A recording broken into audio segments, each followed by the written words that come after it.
ഇത്തവണ തെരഞ്ഞെടുപ്പ് സാങ്കേതികവിദ്യ ഉപയോഗിച്ചുള്ള ഏറ്റുമുട്ടലായി മാറുമോ എന്ന സംശയം ബി.ജെ.പിയും കോൺഗ്രസും മുതൽ CPIM വരെ നവീന സാങ്കേതിക സാധ്യതകൾ കൂടുതൽ ആശ്രയിക്കുന്നു ഈ തെരഞ്ഞെടുപ്പിൽ.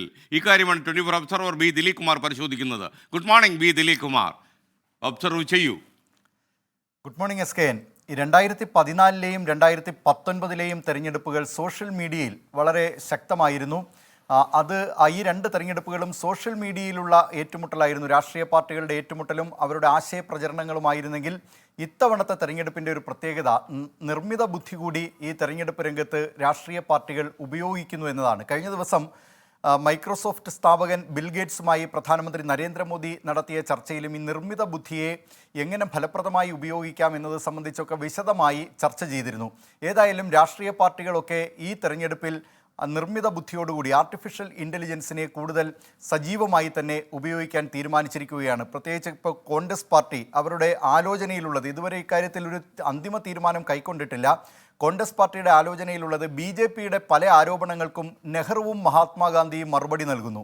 അതിന് അവർ ഒരു പേരും ഇപ്പോൾ തൽക്കാലം തീരുമാനിച്ചിട്ടുണ്ട്. അവരുടെ നേതൃതലത്തിലുള്ള ചർച്ചകളിൽ ഒരു പേര് തീരുമാനിച്ചിട്ടുണ്ട്. അഗർ ഗാന്ധി ഔർ നെഹ്റു ജിന്ദാ ഹോത്താ ഹെ, ഈ ഗാന്ധിയും നെഹ്റുവും ഇക്കാലത്ത് ജീവിച്ചിരിപ്പുണ്ടായിരുന്നെങ്കിൽ എന്ന ടാഗ് ലൈനോടുകൂടിയാണ് അവർ നെഹ്റുവും ഗാന്ധിയും ഈ BJPയുടെ ആരോപണങ്ങൾക്ക് മറുപടി പറയുന്നു എന്ന നിലയിൽ അവതരിപ്പിക്കാൻ ആലോചിക്കുന്നത്. ഇതോടൊപ്പം തന്നെ അവരുടെ പ്രചരണ ആയുധം പ്രധാനമായും ഹാത്ത് ബദലേഗ ഹാലാത്ത്, അതായത് കോൺഗ്രസ് ഈ സ്ഥിതിഗതികൾ മാറ്റും എന്ന നിലയിലുള്ള പ്രചരണത്തിന് കൂടി അവർ ആലോചിക്കുന്നുണ്ട്. BJP നേരത്തെ തന്നെ ഈ നിർമ്മിത ബുദ്ധിയുമായി ബന്ധപ്പെട്ട് പ്രധാനമന്ത്രി നരേന്ദ്രമോദി തന്നെ അദ്ദേഹത്തിൻ്റെ പ്രസംഗം അതത് ഭാഷകളിൽ തത്സമയം തന്നെ മൊഴിമാറ്റി അതേ നിലയിൽ തന്നെ അവതരിപ്പിക്കുന്നതിനുള്ള സാങ്കേതിക വിദ്യയിലേക്ക് കടന്നിരുന്നതാണ്.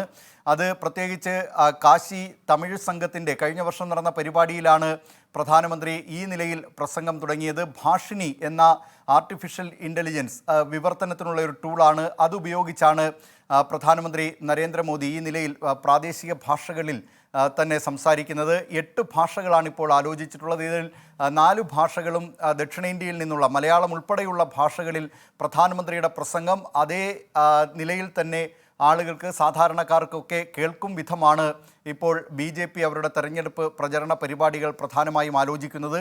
CPIM ബംഗാളിൽ ഇതിനകം തന്നെ ഒരു ആർട്ടിഫിഷ്യൽ ഇൻ്റലിജൻസ് അവതാരകയെ ഇറക്കിയിട്ടുണ്ട്. നിർമ്മിത ബുദ്ധി ഉപയോഗിച്ചിട്ടുള്ള അവതാരക സമത ഇത് പുറത്തിറക്കി.